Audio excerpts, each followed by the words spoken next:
from PRX. Friends beyond the binary, ladies and gentlemen, boys and girls.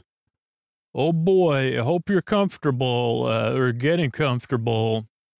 Or, as I say, when I'm in most situations by myself or with other people, there's usually a long pause like that while I try to decide what the degree of comfortability, realistic comfortability.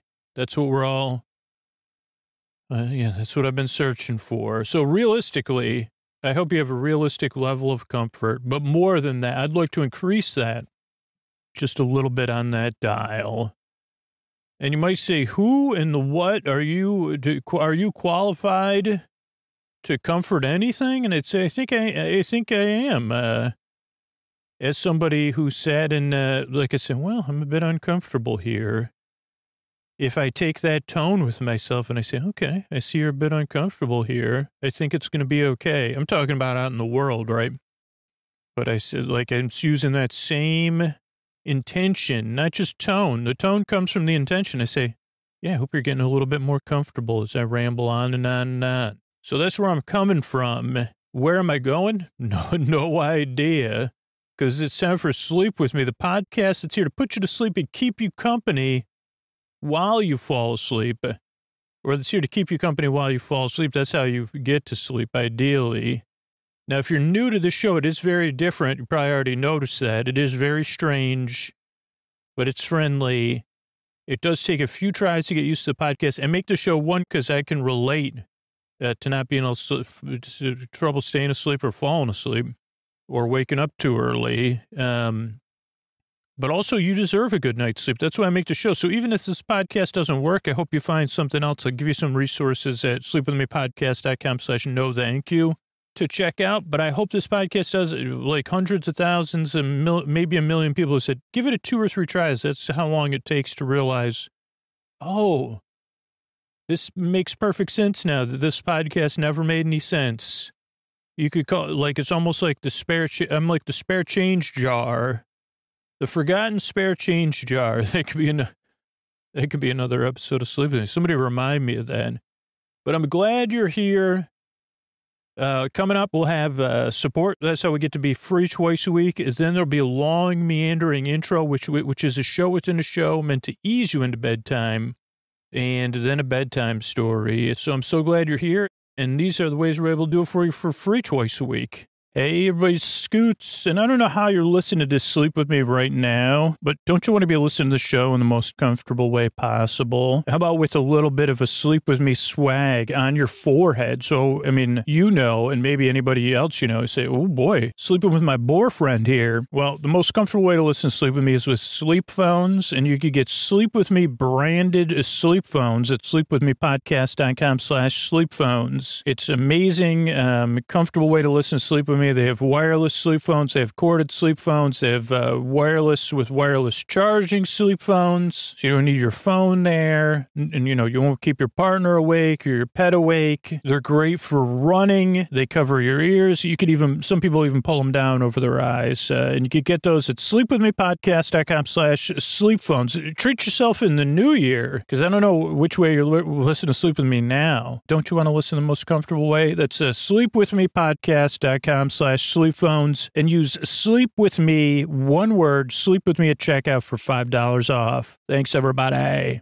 All right, everybody, it is time to talk about tonight's sponsor, Helix. Get over to helixsleep.com, and I want you to take that 2-minute sleep quiz, helixsleep.com/sleep. Let me know what mattress you get matched with. I have the Helix Dusk Deluxe. That's because I sleep hot. I sleep on my side. I sleep on my stomach. But Helix has a bunch of different mattress models to choose from, and I want you to start the new year right. Think about your sleep and think about the mattress you have. Take that quiz. Just see what you get matched with. Let me know. helixsleep.com/sleep. Helix is a premium mattress brand that provides tailored mattresses that are based on your unique sleep preferences. They have 14 unique mattresses. That includes a collection of luxury models, a mattress for big and tall sleepers, even a mattress for kids. And I talked about how that Helix quiz helps you match a mattress that works best for you. And that personalized mattress is shipped straight to your door free of charge. And Helix knows there's no better way to test out a mattress than at home by sleeping on it. And that's why they have a 100-night risk-free trial. You get to try out your new Helix, see how your body adjusts. If it's not the best fit, you're welcome to return it for a full refund. And as I said, Helix knows everybody's unique, everybody sleeps different. That's why they have so many different mattress models to choose from. There's models with memory foam that provide pressure relief if you sleep on your side, models with more responsive foam that cradles your body if you're a stomach or back sleeper, enhanced cooling features to keep you from overheating. And if your spine needs some extra TLC, every Helix mattress is a hybrid design that's individually wrapped steel coils with premium foam layers on top. Perfect combination of comfort and support. Like I said, I love my Helix Dusk Lux. Keeps me cool, keeps me comfortable. And not only is it the best mattress I've slept on, but it's so fast and easy. Comes straight to your door, shipped for free. Helix mattresses are American made. They come with a 10 or 15-year warranty, depending on the model. And you get to try it out 100 nights risk-free. So take that quiz. If you don't love it, I mean, I know you will, but if you don't, they'll pick it up for you, give you a full refund. And if you don't want to take Scoots' word for it, Helix was the #1 mattress pick by GQ and Wired Magazine, recommended by multiple leading chiropractors and doctors of sleep medicine as a go-to solution for improving your sleep. So take that quiz, helixsleep.com/sleep. Helix is offering up to $200 off all mattress orders and 2 free pillows at helixsleep.com/sleep. With Helix, better sleep starts now. Thanks, everybody. All right, everybody. It is time for the Sleepy Supporter Zone. The one part of the podcast, this is the one part of the podcast where the magic happens. When I say the magic happens, the magic Sleep With Me really comes down to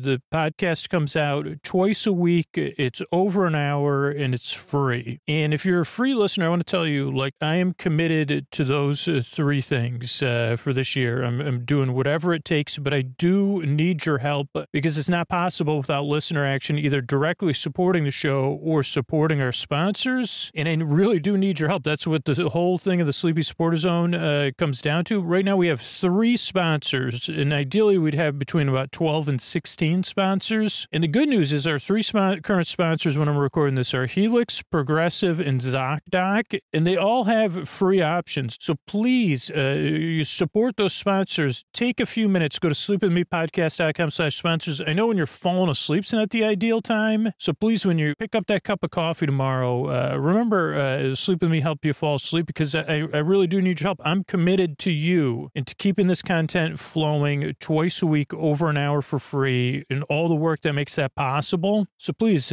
take a few minutes to check out the sponsors at sleepwithmepodcast.com/sponsors or write in your show notes to your podcast app or support the show directly on Patreon or Apple Podcasts. Thank you so much. I'm looking forward to thanking you here in the Sleepy Supporter Zone. That's the first part. The second part is you getting the support you need. There's links to resources in the show notes you could check out right now. It's about being a part of positive change, being a part of community, not just saying Black Lives Matter, not just saying stop AAP, I hate, not just saying support Ukraine, but taking action, learning more. And there's links to resources and places you could do that in our show notes. We're building hygiene kits as a community for people experiencing homelessness in our communities, and you can join that effort at sleepwithmepodcast.com/midnight mission. And that's it. Mr. Bard, a lot of people help out on the show. Who are they? Chris Posty Poster Son sounds like an earful. Wrote the theme song. Edits episodes too. Carl W. the Legend. Also edits episodes. Ashley, Kenny, Scotty, Jennifer. Runner. Eric and the team at Astound are on the website. I am the mystery bard. I do the lullabies, yeah. I do commissions at JonathanMann.net. I'll write a song for you. Any reason at all. You can tell me the story and I'll make it personal. You see the kindness shine straight on through when the listeners form their own Facebook group. Keith, Stacy, Sarah, Julie, and Jennifer. These are your moderators. Get support dear Scooter on Patreon. Buy the merch and support the sponsors. You can find anything you want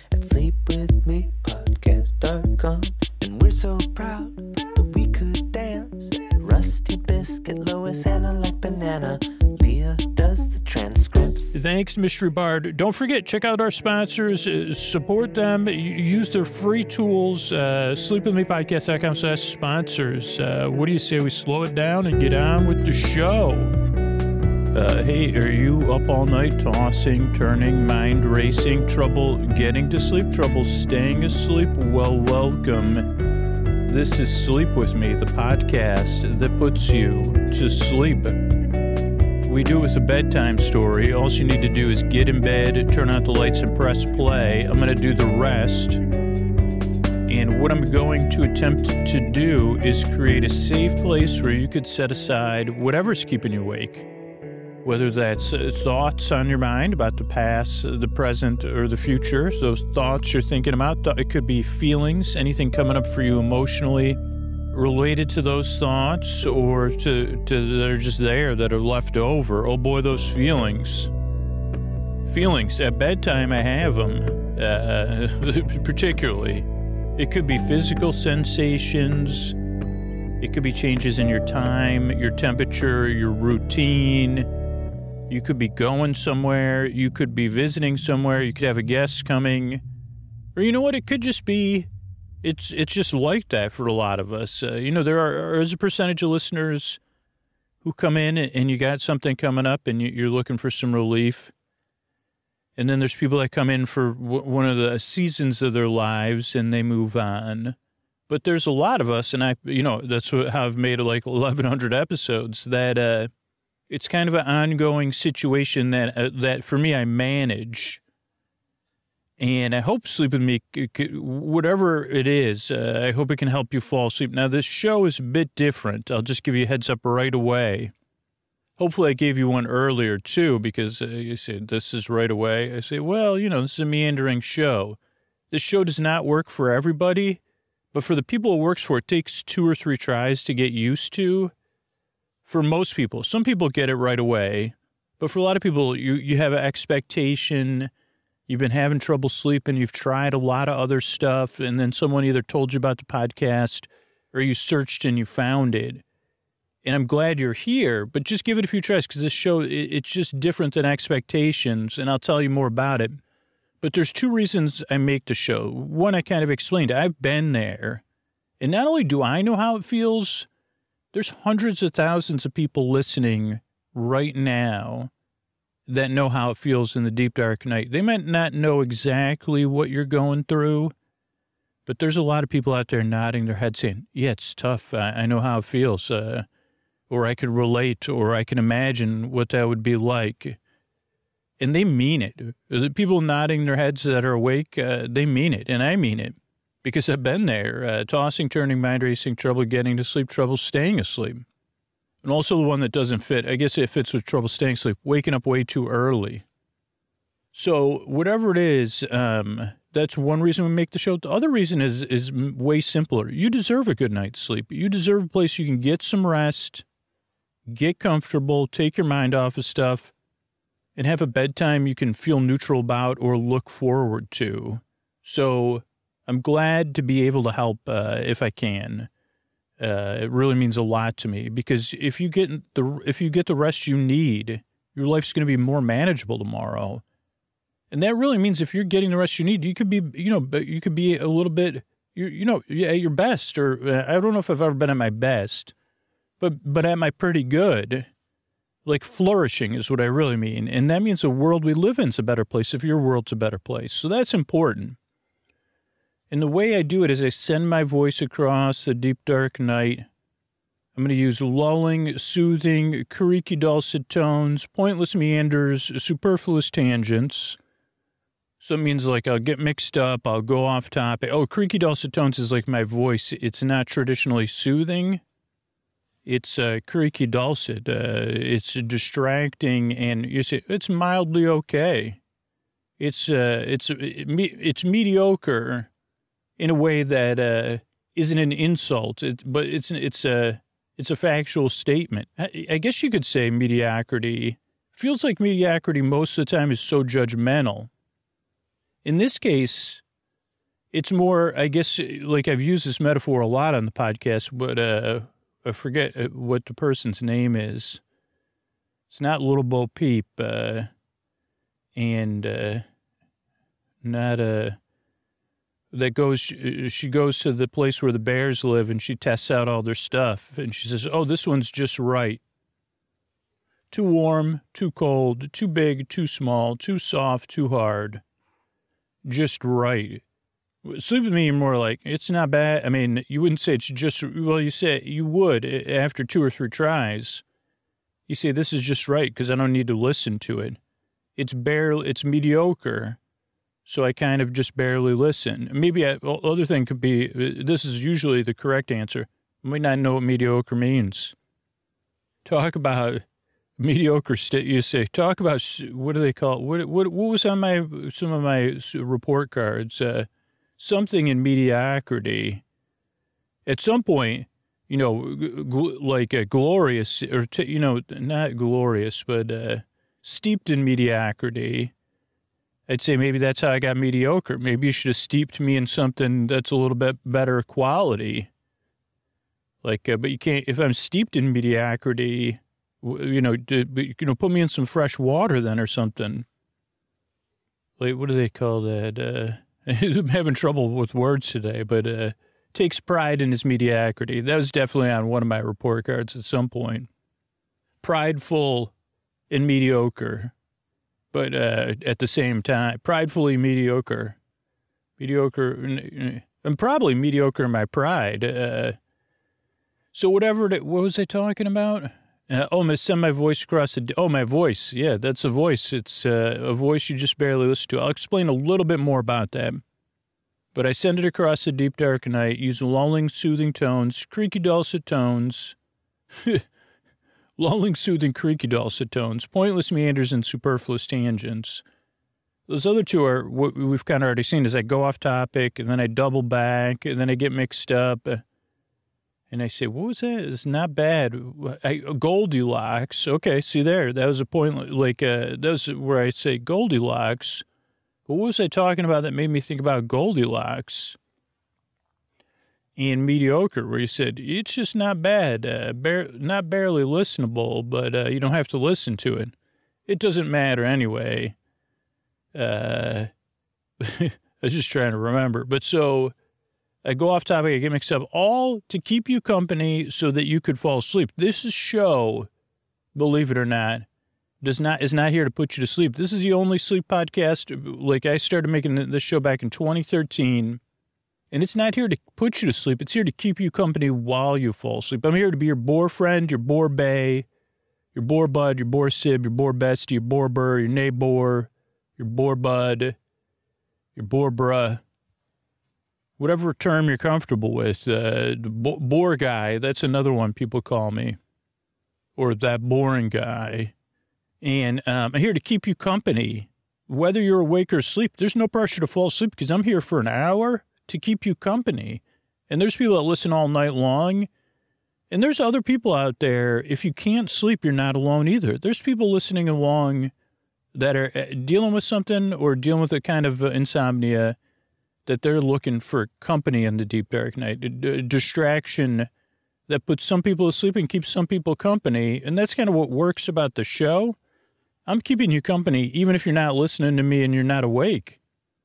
Like, there's rarely an idealized version of this in my mind, but like imagining a grandmotherly figure sitting by a fireplace in a rocking chair knitting. And she says, I'll be here knitting as a presence, a loving, warm presence all night long. I mean, that's my own personal issues why I struggle with that as an archetype, but, you say, I'll be here just knitting and rocking. Is my rocking okay? Is it? Oh, boy, is it. Grandma, do you mind, imaginary grandma, do you mind if I say you rock, or you rocked? You rocked, like, to that song. You rocked so far today. Like, if your rocker had a distance meter, Peloton would probably call you. Oh, stop. Yeah, don't stop rocking. Can you put that on you're knitting. You're not, whatever that's called, stitching or whatever, pointillizing pillows. But yeah, maybe you could say, Grandma, Don't Stop Rockin'. I mean, that's probably already a shirt out there, I would assume. Is there rocking chair clubs? Here's an idea. Never done it at Sleep With Me. But there's a couple places. I think there's one restaurant that has rocking chairs on its front. I don't know. If anybody's actually listening right now, let's kind of start to create a database of places with multiple rocking chairs. There used to be some place in Disneyland or Disney World, but then it became the smoking area. So it's not really good for rocking anymore. Grandma, I wouldn't want you rocking there. But maybe they changed their policy recently so you could get back to we could go back there and rock. How do we get here? I don't know, Grandma, but I'm glad you're here symbolically to be rocking and keeping me company and soothing me. Just like that's my job for the listeners. So it's a podcast you don't listen to either. Like, I'm here to keep you company with my rocking. And you can listen. I'll be here, like I said, for an hour. But you don't need to. You could just kind of barely listen. So it doesn't put you to sleep. You don't really need to listen to it. Those are two hard things. Also, the fact that, most people are like, when does this show get started? I say, oh, boy, it already started. It's already been brought in, but it's not been brought. I'm always been brought in because I'm bringing it somewhere. And they say, where was I? What am I bringing? Well, let me check my pockets again. What was I? Where was I bringing it? Oh, it's already been brought in? No, but I'm supposed to bring it somewhere. You see, what are you combining that cheerleading movie whose title you can't set it off or whatever with Abbott and Costello? If Abbott and Costello were in a cheerleading movie, that's what they'd say. Has it been brung? Is it bring brung brung? No, probably not. Okay. Is that, anyway, okay. Wow, we've covered a lot of ground here. Just like how come this is an honest question. Apple, like, you can check my activities. Is there a rocking chair setting for Apple activities? You see, because it does take energy. You see, you've rocked, Grandma. I would love to say that. Grandma, let me check your health stats. Grandma, you rocked 40 miles this week. I would get a shirt. My grandma rocked 40 miles. My grandma rocks 40 miles a week. That would probably be good because then people would that'd be probably a good shirt for an introvert to have. Because people would say, what does that mean? And I'd say, well, I haven't a couple of things. Let's start off with some facts. Any grandmas I have are living within my imagination. 2, I created an imaginary invention or add-on to my grandma's what do you call that, where someone's prolific rocker in a rocking chair. She prolifically rocks, so much so that we started monitoring her rocking for distance. And you'd say, how do you well, imagine you're rocking somewhere, trying to go somewhere. Probably go about 4 inches per rock, maybe 2. Okay, we'll do 3 inches. Each rock covers 3 inches, depending on the speed and the frequency, of course. So anyway, we've got some sort of sports scientist coming in from another part of my imagination. So you sure? Should we do it of course we should do it in metric. I love that idea. I've got to put these listeners to sleep, though. So, the thing is, the podcast takes getting used to because it's so different and never gets started. I just went off topic about that for 5 minutes, and that can be frustrating if you're new, but just see how it goes. So I'll tell you the structure of the show. What was my point, though? Oh, if you don't like the show, sleepwithmepodcast.com/no thank you has other stuff to check out and listen. Like other podcasts and sleepy stuff. So structurally, the show is structured in a very intentional way to hit some intentional purposes. But the great thing about podcasts, between playlists and settings, you can kind of, as you become a regular listener, control it in whatever app you use. But the show follows a very set structure because, one, it starts off with a greeting, friends beyond the binary, ladies and gentlemen, boys and girls. Then I say something else. So hopefully you feel seen and welcomed in, and you get the tone of the show. Okay, this person's a little bit mediocre, funny, and he can't. There you go. That summed it up. He's mediocre at describing his mediocre humor. It has some mediocre humor, room temperature humor. That sounds like something they'd say in a like an old movie or something, like that Watson would say to Holmes. What was I talking? That's the greeting. Then there's support for the show because the goal of the show is to come out twice a week for free, and that paying for it or supporting it is optional, which empowers some people but gives most people freedom to say, hey, I'm not in a position to do so, or I'm tired. And so it comes out free. You don't even have to, do anything. But that's thanks to the listeners who support the show directly and the listeners who support our sponsors. Then there's support for listeners who are having a tough time. Then there's support for communities around the show. Then there's the intro, which we're in. And sometimes people lump the support and the intro together, and I feel bad. I mean, I guess that maybe then we're not going to like the show anyway, but I feel like people miss out on the intro, at least at first, because the intro, you get to know me in a way where you say, oh boy, I got to know you. Know you well enough to say, yeah, I could sleep to this person's rambling. So that's one of the goals of the intro. But the other one is that it's a part of the wind down for a lot of listeners.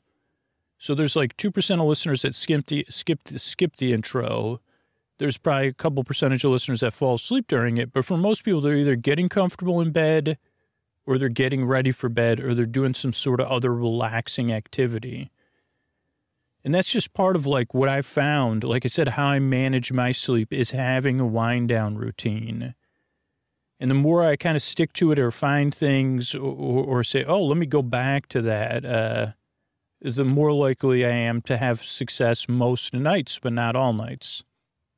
So that's the intro. Then there's support after the intro. Again, so the show could be free twice a week. Then there's our story. Tonight it'll be me talking about, it'll be Knox in a bottle, I think, talking about my dog Co and I and an adventure we had in our hobby listening to Knox, which I'll explain more later, but you could sleep through it. You won't miss out on much.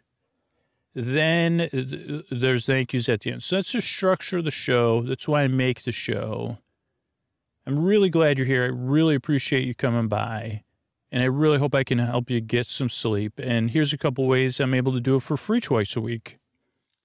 Sleep With Me is brought to you by Progressive, where customers who save by switching their home and car save nearly $800 on average. Quote at Progressive.com. Progressive Casualty Insurance Company and Affiliates. National average 12-month savings of $793 by new customers surveyed who saved with Progressive between June 2021 and May 2022. Potential savings will vary. All right, everybody. It's time for Tales Rarely Told. This will be a Knox. I don't think we've done I always hate saying this because I don't think we've done a Knox episode in a while. And that's Knockks.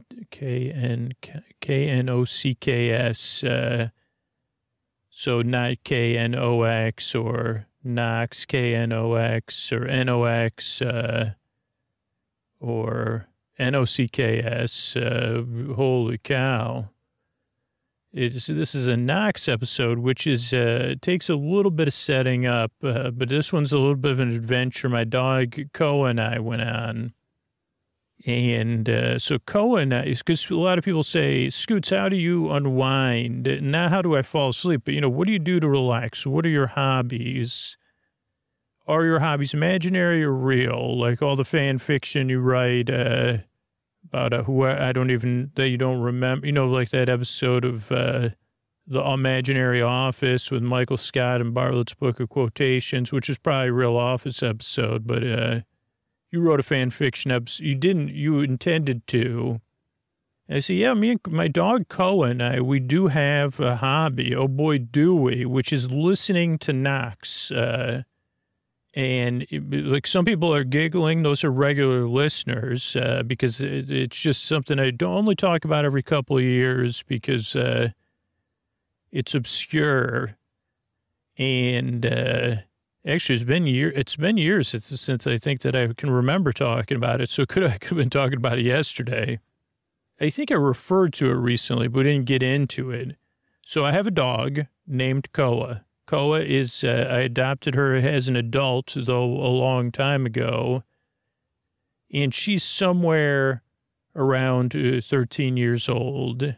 But since I've had Koa, we have a hobby we do together. And you say, oh, running and playing ball. No, this is a relaxing hobby. Oh, fetch. No, this is a hobby for both humans and dogs. And it's a niche hobby, it predates the internet, but only made possible by the internet. A lot of people are going to ask themselves, wait a second, are you serious? And I say, well, yeah, I'd say there's a person who was I'd say Yahoo serious.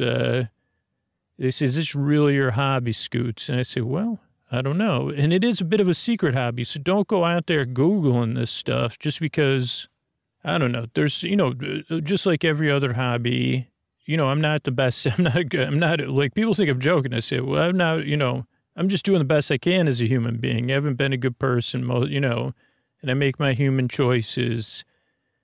And so a lot of people in the community, the Knox community, they say, why you got to go, mess it up and talk about it.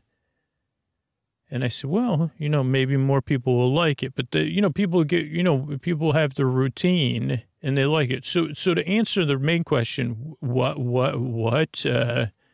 Koa, my dog, and I listen to recorded knocks. That is people knocking on doors. That is our hobby. And I will explain it more, but that's the simplest thing. We listen to people knocking on doors. Are they talking? No. But yeah, we listen to people knocking on doors. It's called, our hobby is listening to knocks.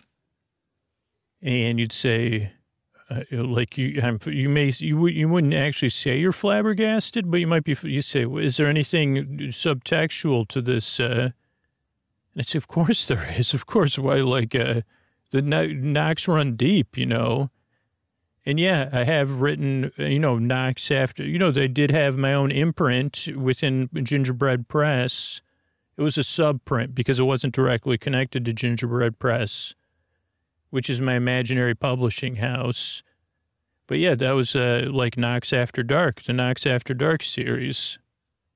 And one we never were able to even imaginary release, Knocking on Heaven's Door, for so many reasons. There was a guy, so I said, okay, we won't release that.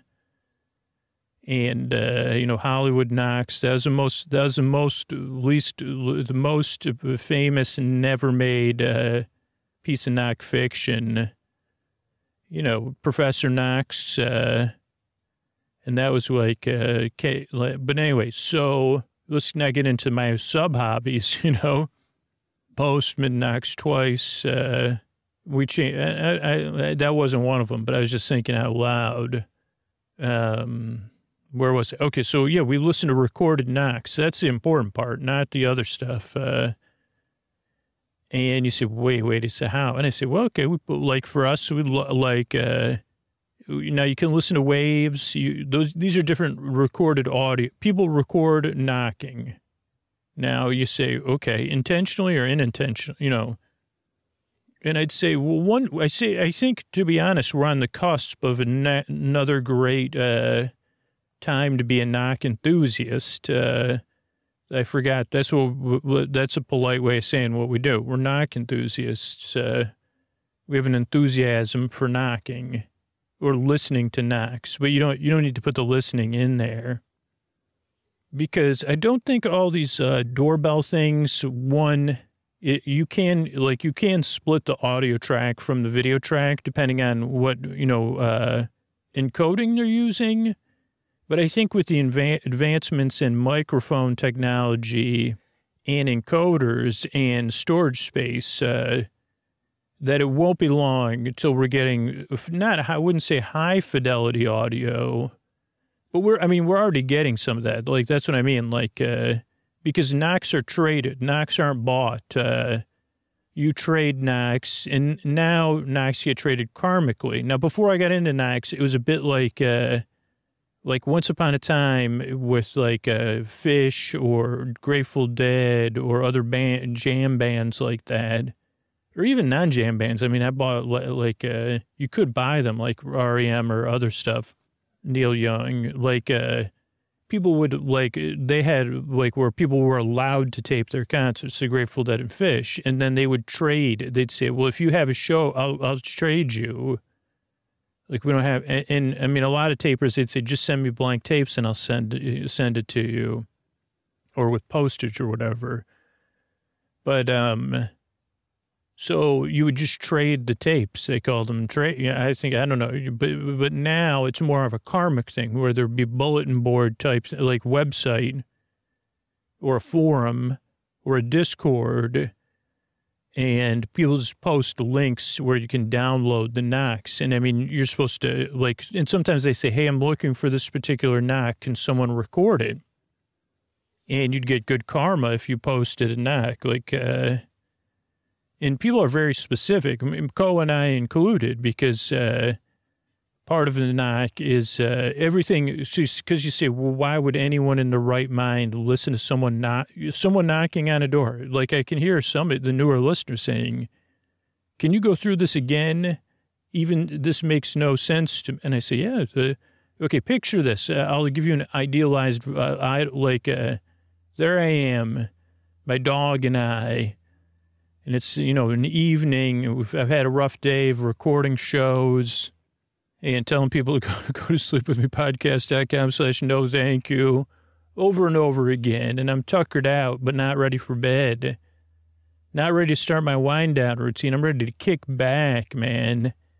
And I got my PJs. Koa's had her dinner.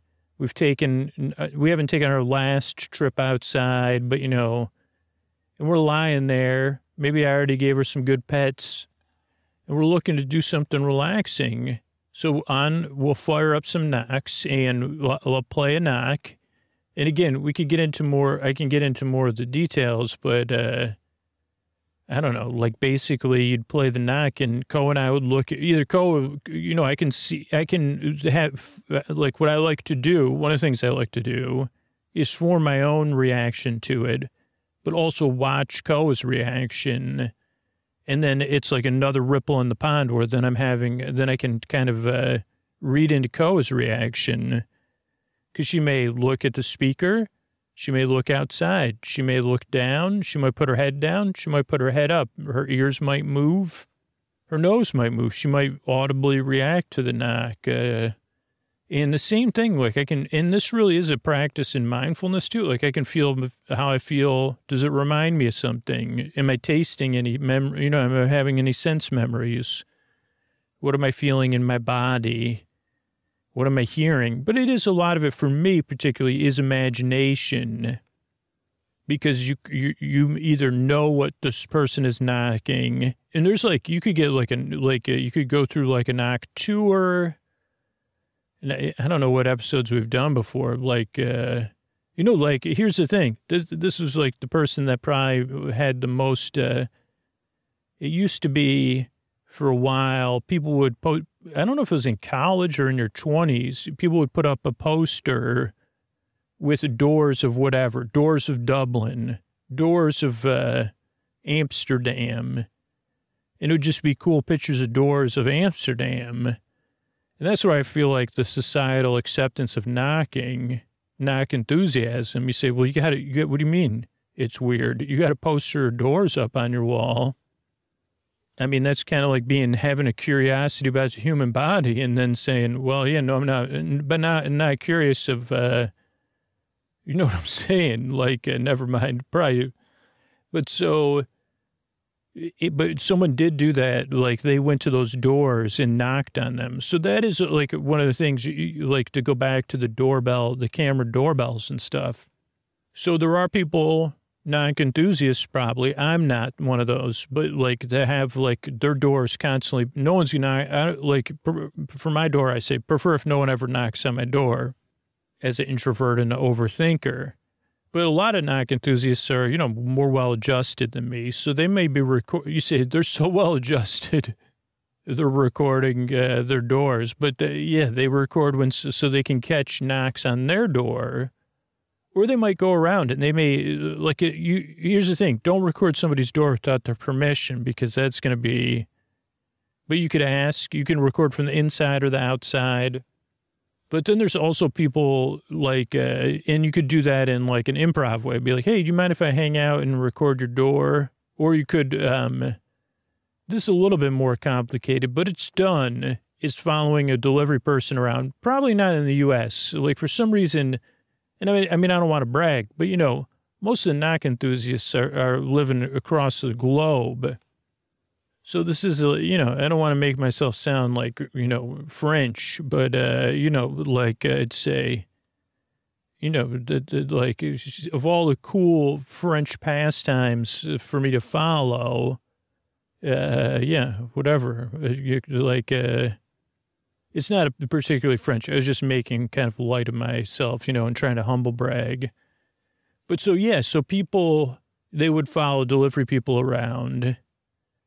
And and then record them knocking on the door.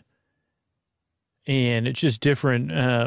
But so whatever, but there's also people that at this point, you intentionally get knocks and then you just ask, you knock on the door and they say, do you mind if I record? You have a beautiful, this is the easiest way to say it. Like you have a beautiful front door. Do you mind me recording audio of me knocking on your door? I realize it sounds strange, but it's just, I'm into recording. You don't have to explain the knock enthusiasm because that'll be, the door will close. You say, just take me 2 minutes. If you want me to email you a copy of it, I can, but it's just, I'm into recording field audio and I just want to get a recording of this beautiful door.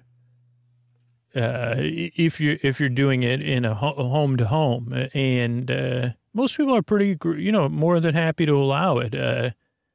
You could say your door's interesting. You could pick, I just noticed these panels here, or people that are like have better recall than me. They say that. Did you know you have a Thompson Zaffini front door? And these were, only made. Those are the people that are really into it. And I can read again, that's like where the beauty of the internet is. Like, I'm not even into that. Like, I say, okay, look, I want to know how Thompson Zaffini door makes me feel and where it brings me or where it is and can it take me there versus, and that's not to take away from a person that is like, well, this has a particular resonance and, it's part of an era. And I say, okay, well, I want to feel that in my bones. I'm not a door enthusiast intellectual or that's a whole different thing. Or I don't know, what's different than would that be a gadfly or, a wonk? Like a door enthusiast wonk maybe is someone that's, they're like looking at they're listening to door recordings in fact-based, their pleasure's fact-based. I don't know. So there's a lot of different ways to enjoy recorded knocks. That's what I'm saying. And yeah, it could be intentional or unintentional, planned, unplanned, recorded on the fly, recorded intentionally. No, let me just say this. Like, if you're going to, unintentional, if you're going to record, there is a way to do it without permission. And here's the thing. You should get a job, maybe as an independent contractor, because, you got to decide your own ethics, right? But if you're using like a lav mic that's inconspicuous, And you're also editing it. So if you accidentally catch anybody like talking or singing or something, you just, no one wants any knocks anyway. We're not listening to knocks to listen to people. We're listening to hear how the person knocks, who's knocking, it's more about the knocking. Anyway, so, trying to think of what else is important, but you could do that. Like, and a lav mic, it's the downside is it's kind of like omnidirectional, so it picks up all the ambient noise. But usually if you're knocking, your body is like blocking the street noise. So I don't know, I just want to say that because it's not like it's it's a gray area. But, don't be recording people, like don't grab like a boom mic and be recording people's doors. But with the internet, it's like almost like you have more knocks than you can handle, right? So, okay, so that's a little bit about Ko and I's hobby, right? And again, are you kidding me? I say, Ko and I have, we're knock enthusiasts. So, every once in a while on an evening, we'll be lying around. But we hadn't done it in a while, and that's why I wanted to tell you the story. Like, it's not like I haven't talked about it. Like, everybody has passing fancies with hobbies, and they come and they go, or your time for them comes and goes. And so here's the thing, though. So, this one point, Ko and I were out. Instead of listening to knocks, we were sitting outside, and I was reading, and Ko was sitting around. I saw this off of my dock that I was sitting on reading, I see a bottle bobbing in the water, right? It's just drifting by me on the tide and bumps up against and I said, is that a message in that bottle? And I pull out the bottle, and lo and behold, a scroll is inside it. And if you listen, if you know me from listening to the podcast, you know that just like I'm not an intellectual knock enthusiast or a knock enthusiast. I mean, maybe gadfly just means you talk about it nonstop. So I probably am a gadfly, but I'm probably not a knock wonk. I'd like to be knock policy wonk. I mean, I did do some knock policy wonk talk there. So it's not actually policy, just probably best practices or, again, there's probably someone graduated from grad school and they did their thingamajig. There's, what is that called? Not a syllabus, but the thing you need to submit to graduate, thesis paper or whatever, on the morality of knocks in the 18th century or analog to digital. The changing morality and ethics of knock enthusiasts. Now, don't come to me for interviews or stuff like that because I can't do it. And then two, they are the people said, "Can you give me anyone else to interview?" I said, "No, it's kind of like a secret society, so I can't give you any other." And they say, "Is it a secret society that lives within you?" And I say, "It could be but it's a secret. I don't know."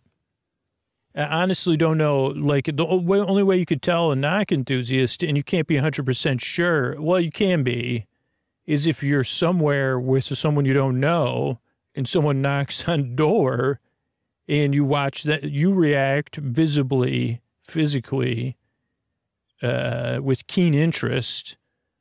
It would be usually a door you're not involved in, and they react with a visible, keen interest. Then you lock eyes. Then you savor the knock because your keen interest, it does take it's not something you process instantly. And then you lock eyes again, and then you probably laugh. That's how you know. It's never happened to me. And I don't think I would to answer the next question, of the knock rom-con I may make one day. It would be a rom-con. I don't know, maybe one loves, this and one loves that, but they both love knocks. Will that be enough for them to find their way? I found my partner in listening to knocks, which is Koa. But I mean, not that I haven't fantasized about that. I mean, I'll be honest, like that. It's like, oh boy, our eyes meet and we laugh. And I said, wait a second, you're into knocks, I'm into, and she said, well, you know, we could be friends. And I said, great, just even in my knock-related fantasies. So, okay, so I pulled this bottle out of the water. That was my point, and I fumbled with it. Then I said, how do you even get a scroll out of a bottle? Like, because I tried sticking my finger in there. That got caught. Cole was just looking at me, you know. She gives me a look, which she doesn't. Oh, here we go again. Another adventure in being a dog and watching my human trying to. Oh, the humanity, Cole would say, if she could put it to words, but she would mean the surplus that I have. So once I got the bottle off my finger, and I tried shaking it, that made the scroll unscroll a little bit, so I definitely couldn't get it out of the bottle. Then I didn't want to rip it. I did not want to break the bottle because I have a dog, and anybody knows, like especially with me, if I could go somewhere 600 miles away where there's not going to be any dogs, I'll break the glass. But otherwise, I can't effectively break glass without there being, a tiny bit that one of us would step on, more likely me. So eventually, then I tried a pencil. Then I tried, what do they call that? Melody Beatties. Like I tried reasoning with the bottle. I'll be honest, I did try, I washed it a little bit with Purell. I thought some suction would get that thing out. That didn't work. Then I pretended I was in a jug band for like 15 minutes. That was unrelated to that, just passing the time. Actually, no, I think it was helping me think of a solution. And eventually what I used was a pencil with the eraser end, and the eraser was able to have, maintain the friction I needed to get this scroll out and kind of re-scroll it, get it up out of the bottle. And then I was ready for bed. Holy cow, after that. But then on top of it, it was a picture of a door. But it wasn't just any door. It was like this door that was absolutely these shades of twilight, starting at the top, I guess what you would call indigo, and then different lavenders and purples and dark blues and navy, even blacks and grays, and cosmic level door, again, with a matte kind of like a matte look to it, which is just my thing, man. I like shiny doors, and I love the sound of shiny doors because, gloss, just to go on another tangent, a gloss door or a matte door, but it would be a matte door with a little sheen to it, but a glossy door, it could be a hard gloss or a soft gloss paint, and I don't know anything about paint. Again, that's for the knock, whatever, knock expert, not explaining, I can't even not explain successfully, but I guess we're not enthusiasts to explain anyways. But so, because you know what I'm saying? Just like you know what I'm saying? It could be like an acrylic-y paint. I don't know if acrylic's the hard or the soft one. So when I see a shiny door, it does excite me. But I'm also into matte, man, matte doors. So it looked like a matte. Again, it was only a picture, and it looked like it was cut out of something. And I kept it, to be honest. I put it in a frame. I put it up, I put it... let's be real. At first I put it somewhere where of my pile of things I may one day frame. Then I realized I was cleaning out my pile of frames that I was holding for the things that would one day be framed. Then I framed it, and then I put it in the pile of things which would one day be never to be hung, but one day maybe they'll be hung. But you know where it was hung, prominently, it was on my heart, not on my heart, when your enthusiasm heart, your love, what you're a fan of, right? And so I thought about the door. I wondered what the knock would sound like. And then eventually, like, this is where you get into, like, I mean, this is no accident, obviously. Like, this is something more. But some time passed, and then Cole and I were out there again in this bottle bobbed by. And it was like another bottle. I said, oh, there's a bottle. And then that one had, what is that thing called? USB stick in there. Inside of like a plastic bag. So it was like kind of double protected. And the plastic bag, it was taped too. And I said, well, that's interesting. And that thing, I mean, if I had like 5 hours to explain, you know, that would be how long it took me to get that thing out of there. It's interesting how you could get something wedged in the neck of a bottle, but it doesn't always want to come out. But it was silicone spray. That probably added 2 hours. I think it eventually enabled me to get it out. You know what? Actually, I'll just be honest with you. What enabled me to get it out was like someone said, fill the whole thing up with, and I said, what are you, the bird in the jar with the stones? Like, they said, fill it up with olive oil. And I said, and that like, it didn't work at first. Well, that worked like, because once it was jammed in the neck, because it was only, I don't know, it made it, yeah. So I wasn't able to get it out myself, but I was able to get to a solution with help from somebody else. And like part of me, I guess, hoped what was going to be on that SD card. But mostly I was like, I wonder if this would be like, what is this? I said, maybe like, and then the person that helped me said, can I borrow your computer? And they said, why? I said, well, and they said, well, I got an old computer. Because I said, I'm making a USB stick in the podcast computer. So we went to somewhere, you know, where we had, you know, public Wi-Fi from a business, you know, and started up their computer and opened it up. And, of course, there was only one thing on there. And it said, the door, wave. And they said, oh, boy, uncompressed audio. And so I played it, and it was a and the person I was with said, what is it? What is that? They thought it was, what do you call that? Like they said, is that some sort of deep sea? And I said, no, that's a knock. Someone's knocking on a door. And they said, who?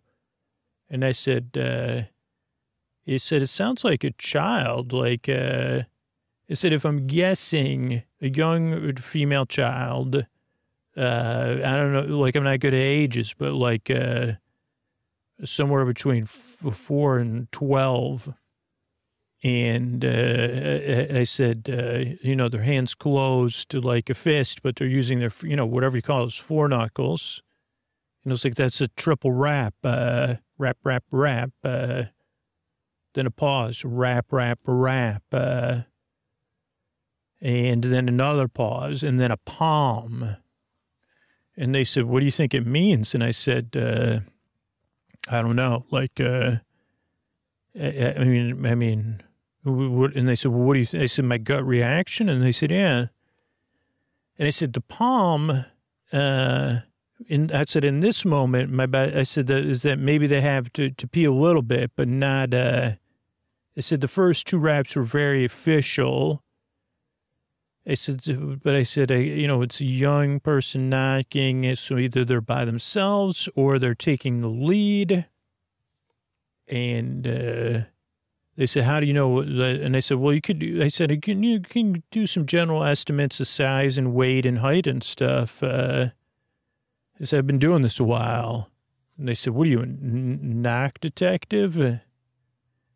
And I said, well, I think right now, yes. And then I went and I obviously took out the picture. I found the picture of the door and I looked at it and I listened to this knock. And I said, okay, this is, I mean, now there's no way to know, right? Because I'm not with that door. But, you know, at least in my mind, I fused those two things together. And I did have a mystery on my hands. The other person got over it. They said, okay, it didn't download anything on my computer, right? I said, no, it doesn't look like it. It said, it does look like there was some swamp water. And I said, I'm just kidding. So I went home, or well, I guess I was already home in the other part of this story.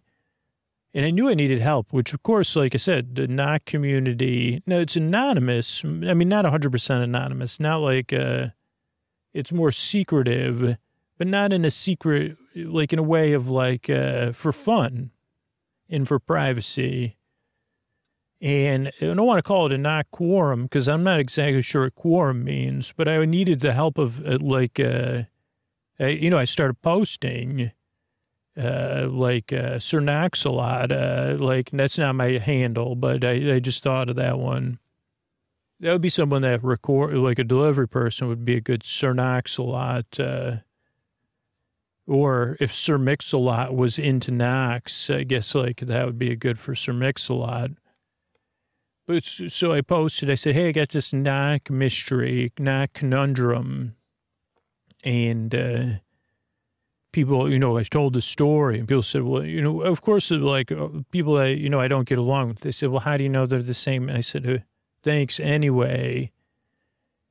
Now, the first piece of feedback I got, which was, should have been obvious, but it wasn't to me, was like, do you still have the bottles that, the things came in? Because I posted, I said, listen, I got a knock, one recorded knock, not one knock, but that's what we call it, one knock, like one knock session, like a single, you know what I'm saying? Like that's one knock, or you'd say a set of knocks is like a group of recordings of knocks. Single knock in a knock is what you might be thinking when I say a knock. But this person knocking on the door, that was a knock, even though it was knock, knock, rap, splat, or splot, or whatever you want to say. Okay, so I explained all that, searched the door. People did an image search. They couldn't find the door. But they said, okay, what about the bottles? The second bottle, in order to fit, I think the USB cord was a bust. It was like a local bottle from TJ's of all places, because it had that whatever where you can plug your own jug. But the first bottle, it was clean, so we didn't have anything on it, and it had a couple ridges around the bottom, but no like writing or anything that I could find. So people said, okay, like, don't worry, there's like bottle enthusiasts. And so then we had to reach out to another community. So it was kind of fun. And this was like 2020. So like people were comfortable with Zoom now. So people were into it, man. Like, I was posting the bottle. Then people said, take a picture of it during the day with sunlight filtering. And eventually people said, like, okay, we have an idea of where the bottles are from. And then imagine a community coming together on this. And I would assume there's a lot of librarians and researchers into these different hobbies because the power of the people, like, and so they figured out that where the bottle was made, where the bottle was distributed, what it was in there, and where it was sold, the most likely areas. Now, this did create a bit of a goose chase because then everybody said, okay, these are the biggest urban areas. And I don't want to give away anything. And even the people that knew me that did, like only by my by my knock life, they knew me well enough to be like, are you sure this isn't like a doorway to a Northern European institute they want to study you at? Because of my takes on knocks. And I said, could be. They said, but it would be nicer if they sent me a plane ticket or whatever, But they did have trouble. again, like the door, because it was not a high quality photo, there was a lot of back and forth on like, there's these 4 panels on the door, like a 4-paneled front door. Clearly it was that to a home or a flat or an apartment, that it was that.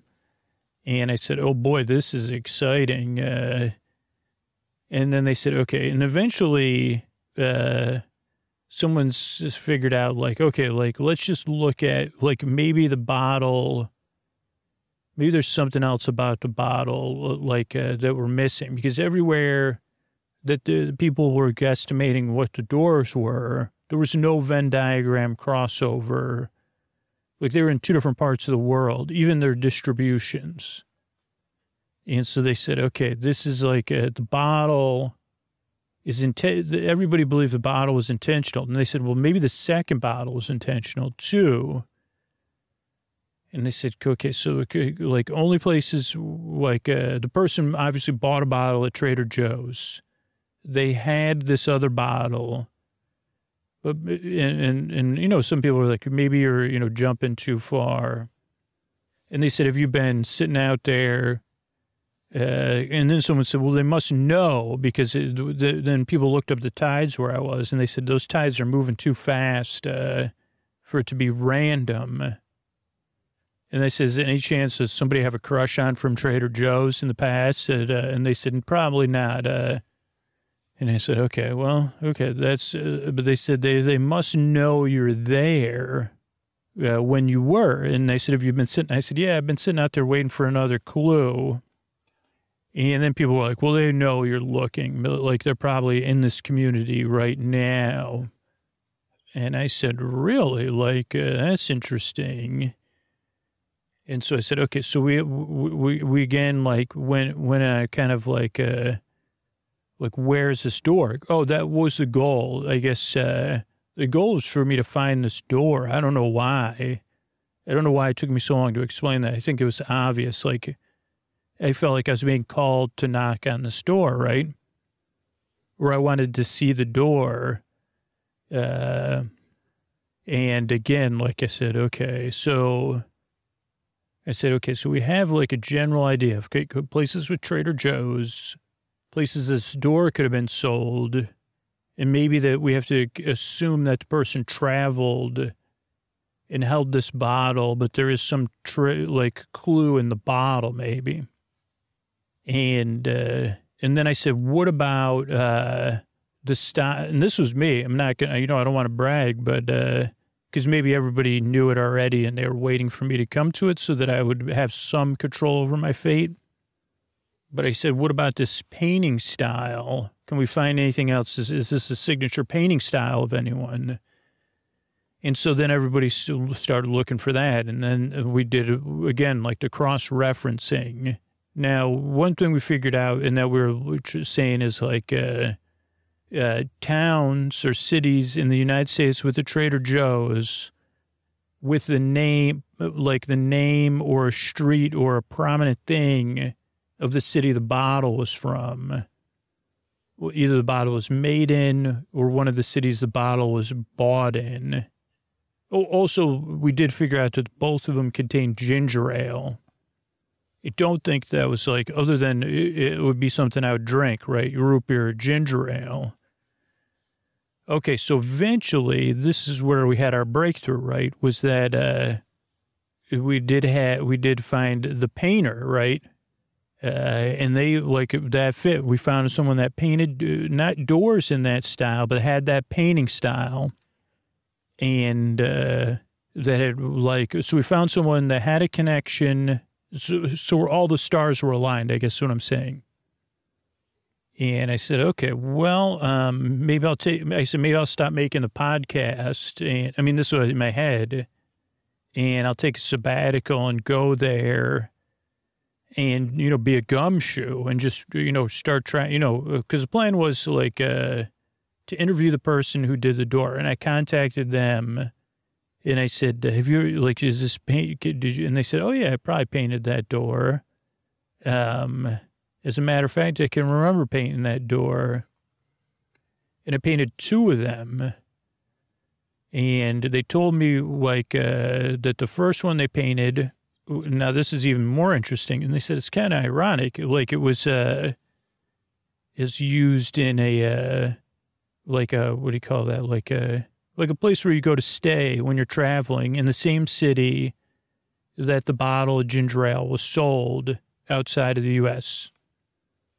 But they said that place doesn't exist anymore, and the door doesn't exist anymore with it, and it was lost. And then they said I painted another one, and it was weird. A person came in, and they said, "Can you paint this door?"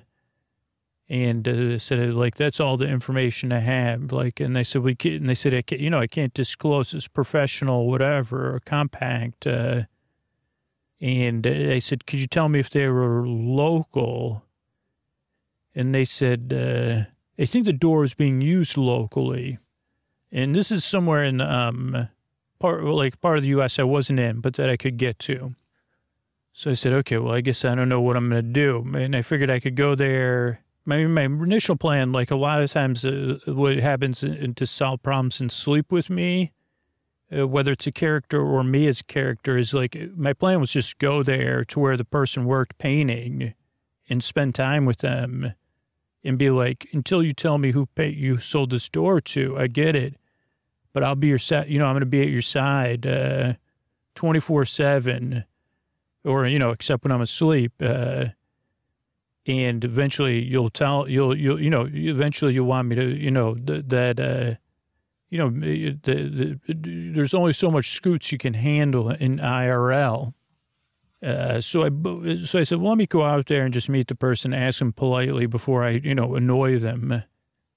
But I kind of felt a little strange about it. But then what happened? But another bottle came when Co and I were sitting outside, and it was like a map, that eventually now with the internet, it wasn't too hard to figure out,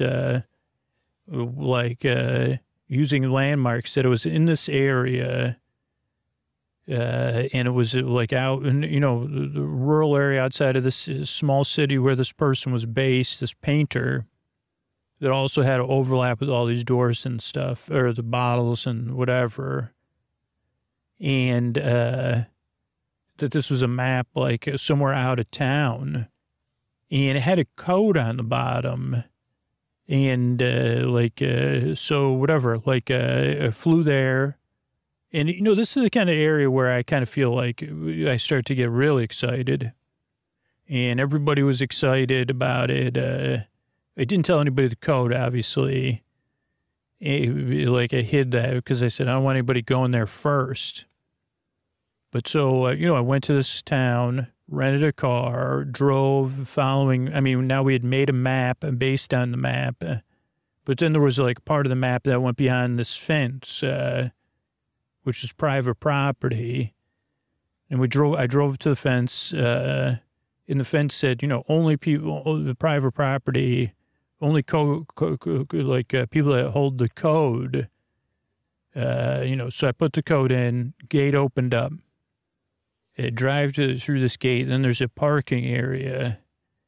And I brought everything I needed, like water, food, phone, all that kind of stuff. Everybody, people knew where I was. I put an AirPod in my shoe. So I had all the bases covered. And so then there was a hike, and I hiked, and then I went to a cave. And then I went into this cave, and then in the middle of the cave, not that far back, and the cave was already had these purples and stuff. There was a well, and the well had a thing, a bucket, and whatever. And I said, okay, well, and luckily I had loose change on me because I didn't like the way my breath smelled at some point during the drive. And I only had I bought gum with money, which was a rare, the odds, all that. So then I threw some money down in the well, and then I heard somebody I heard it hit the ground, and then I sent the well thing down, And then I tugged, like someone tugged it. So I said, holy cow, this is, and then I pulled it up and there was a key in the bucket. And I said, okay. And then I said, Andy, you goonie. And no one, like there was no answer to that because probably no one got the reference because it's like a dated one. And then I said, okay, well, what do I do next? I have a key, and it was like an old-fashioned key. And I said, hopefully there's a secret door somewhere. And eventually I found one. It wasn't that complicated, but there was like as I started looking around, I had a flashlight. Like I saw something that kind of looked like a door. And there was like something like a lever near it, like a rock. But if you pushed it down, the door like slid open, like out of the movies. And behind that, like a fake stone door, was this purple door. And it had the key thing. And so then I put the key, first I got carried away. I put the key in and I said, whoa, whoa, whoa, whoa, whoa. And then I took my phone out and I knocked on the door just out of excitement. And then, and then I said, oh, wait a second. Then I knocked, and then actually it was funny because I actually had to, like it had like a Coke Zero and stuff. So I said, wait a second, I kind of got to pee. And I didn't want to pee. Like I said, what if somebody's watching me in this cave, you know? So I was holding it because I was trying to figure out like, oh, someone has a code and whatever. So then I knocked on the door like in the recording. And then this was the greatest surprise ever. The door opened, and behind the door was like all these listeners of the podcast and people from the knock community who had organized it. And my daughter, and I go, oh, you're the one that was knocking. And they said like a surprise. And they said, holy cow. And it was actually like a birthday surprise. And they said, we read your pitch to Meow Wolf, and then I said, well, yeah, this doesn't seem like super exciting, but they said, so we decided to do it for you, and then they said, but it gets better than that, and we went out of the cave.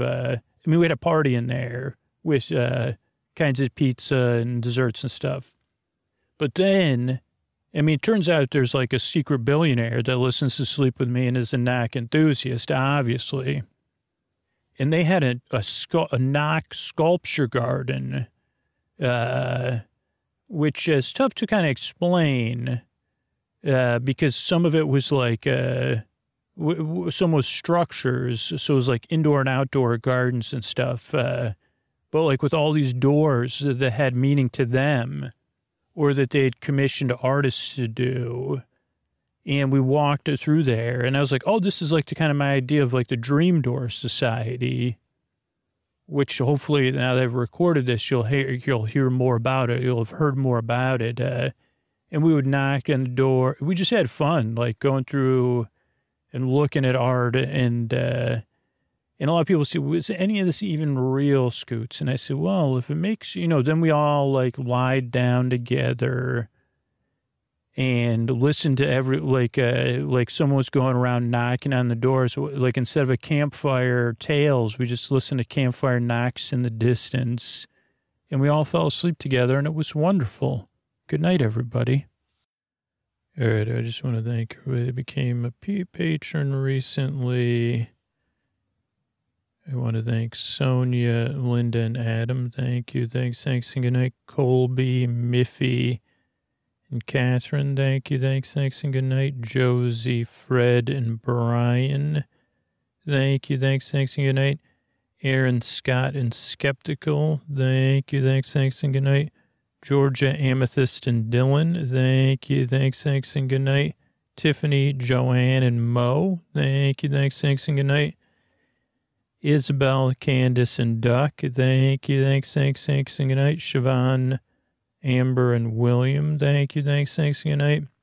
Lisa, Lauren, and Julie, thank you, thanks, and good night. Gabby and Kieran, thank you, thanks, and good night. And Jacob and Jesse, thank you, thanks, and good night. Thanks, everybody that supports the show directly on Patreon, supports the sponsors, or supports the show by other means. That's how we're able to be here free twice a week for you. And we grow this podcast by people just spreading the word about podcasting in general. I mean, you could tell people about Sleep With Me too, but if you would tell somebody about a podcast, and show them how to use their podcast app and stuff like that, it helps everybody. I mean, helps podcasts. They're stuff, they're great stuff to listen to about almost anything. You could also check out sleepwithmepodcast.com/DDNU for all the, if you want other ways to support the show, financially or free. And I don't know if we have a Tuck You In sponsor or Scoots Talk in here, but that's these Tuck You In sponsors are how we're able to grow the show from just 200 free archived episodes to over 500. Thanks and good night.